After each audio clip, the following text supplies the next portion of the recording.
Miss lily hospital में nurse का काम करती थी। तभी लिली 3 मरीजों को देखने जाती है और तीनों मरीजों से बोलती है कि कोई भी अपने बेड से नहीं उठेगा। ऐसा कहकर लिली वहाँ से चली जाती है। जब लिली वापस आकर देखती है तो तुरंत समझ जाती है कि तीनों मरीजों में से एक मरीज अपनी जगहों में से उठा था। डिटेक्टिव आर्मी, क्या आप इन तीनों मरीजों को देखकर बता सकते हैं कि कौन सा मरीज अपनी जगह से उठा था? सोचिए सोचिए। पहला वाला मरीज अपनी जगह से उठा था। जब मिस लिली उसे पहली बार देखने के लिए आई थी तो वो फोन में बात कर रहा था और इस समय उसने अपना फोन चार्ज लगा के रखा है। मेहुल खजाने की तलाश में एक गुफा के सामने पहुंच जाता है। गुफा काफी पुरानी और डरावनी लग रही थी। मेहुल इसके पास जाता है तो उसे वहाँ पे काफी जीव जंतु की हड्डियां वगैरह दिखाई देती हैं। मेहुल को आगे 3 रास्ते दिखाई देते हैं। पहले रास्ते में जहरीले सांप होते हैं और दूसरे रास्ते में एक बड़ा सा पत्थर रखा होता है और तीसरे रास्ते में भी एक बड़ा पत्थर होता है। डिटेक्टिव आर्मी, क्या आप इन तीनों रास्तों को देखकर बता सकते हैं कि कौन से रास्ते से मेहुल आगे जा सकता है? सोचिए सोचिए।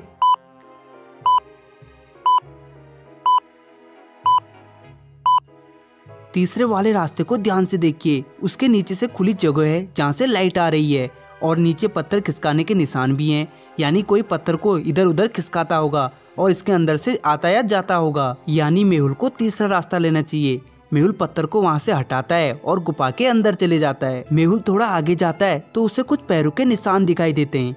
मेहुल उन पैरों के निशानों को फॉलो करते हुए एक झील में पहुँच जाता है। गुफा के अंदर ये काफी बड़ी झील थी और ऊपर से पानी भी गिर रहा था और आगे जाने का कोई रास्ता भी नहीं था। मेहुल को कुछ समझ नहीं आता। उसे लगता है कि ये गुफा यहीं पे खत्म हो गई है और आगे कोई रास्ता नहीं है। मेहुल गुफा से बाहर आ जाता है और जंगल में क्लू ढूंढने लगता है। तभी मेहुल को भेड़ बकरियां चराते हुए कुछ लोग दिखाई देते हैं। मेहुल उनके पास जाता है और उनसे गुफा के बारे में पूछता है। तब एक आदमी बोलता है, उस गुफा के अंदर जो भी जाता है वापस नहीं आता, आप वहाँ मत जाना बापूजी। मेहुल इन लोगों को देखकर समझ जाता है कि ये चरवाहे नहीं बल्कि कोई और हैं।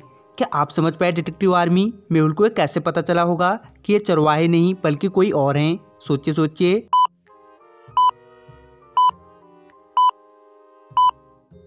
क्योंकि उन्होंने काफी ब्रांडेड शूज और घड़ी पहन रखी है।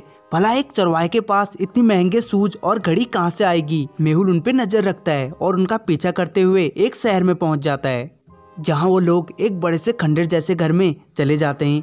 मेहुल भी उस खंडर के पास चले जाता है और खिड़की से उनकी बातें सुनने लगता है। तभी उनमें से एक आदमी बोलता है, हमारे तहखाने की खबर अखबार में आने लगी है, वहाँ पे लोग आने लगे हैं, हमें जल्दी से वो खजाना आतंकवादियों को बेचना होगा, नहीं तो हम सब लोग पकड़े जाएंगे। मतलब गुफा के अंदर सचमुच खजाना है, ये लोग लोगों को बेवकूफ बना रहे हैं, मुझे जल्दी से वहाँ जाना होगा। मेहुल वापस जंगल में जाता है और गुफा के बाहर पहुँच जाता है और तीसरा वाला रास्ता लेकर गुफा के अंदर चले जाता है और उसी झील में पहुँच जाता है जहाँ से मेहुल वापस आया था। मेहुल रास्ता ढूंढने की कोशिश करता है। तभी मेहुल को एक क्लू दिखाई देता है जिससे मेहुल समझ जाता है कि आगे का रास्ता कहाँ से है। क्या आप बता सकते हैं डिटेक्टिव आर्मी कि आगे का रास्ता कहाँ से होगा? सोचिए सोचिए।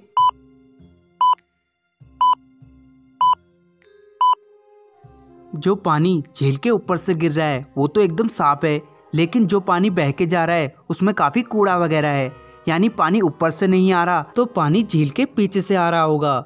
मेहुल तुरंत पानी में छलांग लगाता है और झील के उस पार पहुंच जाता है। झील के उस तरफ मेहुल को एक बड़ी गुफा दिखती है। गुफा के अंदर जाने के लिए 2 रास्ते थे। डिटेक्टिव आर्मी, क्या आप इन दोनों रास्तों को देखकर बता सकते हैं कि खजाने वाला रास्ता कौन सा होगा? सोचिए सोचिए।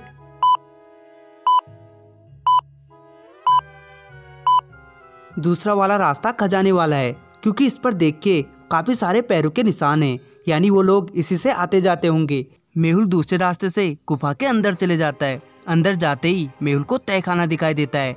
तहखाने के बाहर एक आदमी पहरा दे रहा होता है। मेहुल अपने जेब से धुएं वाली गोली निकालता है और उस आदमी के पास फेंक देता है। उस गोली के धुएं से वो आदमी बेहोश हो जाता है। मेहुल तहखाने के अंदर जाता है और एकदम चौंक जाता है, इतना सारा खजाना यहाँ कैसे आ गया? अगर ये आतंकवादियों के हाथ लग गया वो देश में तबाही मचा देंगे।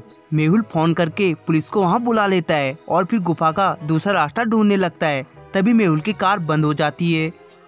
मेहुल गाड़ी से बाहर निकलता है। तभी वहाँ पे कुछ लोग आ जाते हैं और मेहुल से बोलते हैं, सर लगता है आपकी गाड़ी खराब हो गई है, हम आपकी मदद कर देते हैं। मेरी गाड़ी खराब नहीं हुई है, मेरे कुछ दोस्त आने वाले हैं, मोनिका इंतजार कर रहा हूँ, आपकी मदद की जरूरत नहीं है, आप यहाँ से चले जाइए। तो क्या आप बता सकते हैं डिटेक्टिव आर्मी, मेहुल ने उन लोगों को झूठ क्यों बोला जबकि वो मेहुल की मदद करना चाहते थे? सोचिए। क्योंकि ये वही लोग थे जो भेड़ बकरियों के साथ थे। इन्होंने वही शूज और ब्रांडेड घड़ी पहन रखी थी। मेहुल वॉक करते हुए शहर की तरफ जाने लगता है। मेहुल मेन रोड पे पहुंचने ही वाला होता है, तभी मेहुल को कुछ कारें दिखाई देती हैं। जरूर ये खजाना लेने के लिए आए होंगे। वो सभी कारें पीछे के रास्ते से तय खाने के पास पहुंच जाती हैं। अगर मैंने पुलिस का इंतजार किया तो ये लोग भाग जाएंगे, मुझे कुछ करना होगा। मेहुल तुरंत दौड़ता हुआ तहखाने के अंदर पहुंच जाता है, लेकिन वो लोग मेहुल को देख लेते हैं और एक जाल में पकड़कर मेहुल को बांध देते हैं। वो सारे लोग खजाने लेकर यहाँ से चले जाते हैं। मेहुल अपने चाकू से जाल को काट लेता है और गुफा के बाहर आ जाता है और पुलिस का इंतजार करने लगता है। क्यों डिटेक्टिव आर्मी, मेहुल आप पुलिस का इंतजार क्यों कर रहा है? उसने उन चोरों का पीछा क्यों नहीं किया? सोचिए। क्योंकि डिटेक्टिव आर्मी, मेहुल की कार खराब हो गई थी। उतने में वहाँ पुलिस भी आ जाती है। जीपीएस चिप को ट्रैक करते हुए मेहुल चोरों की लोकेशन पे पहुँच जाता है और पुलिस के साथ सारे चोरों को पकड़ लेता है। चलिए अगली पहेली को देखते हैं। इस फोटो को ध्यान से देखिए और बताइए कि तीनों में कौन चीटर है। जल्दी से सोचिए और अपना आंसर कमेंट करके बताइए।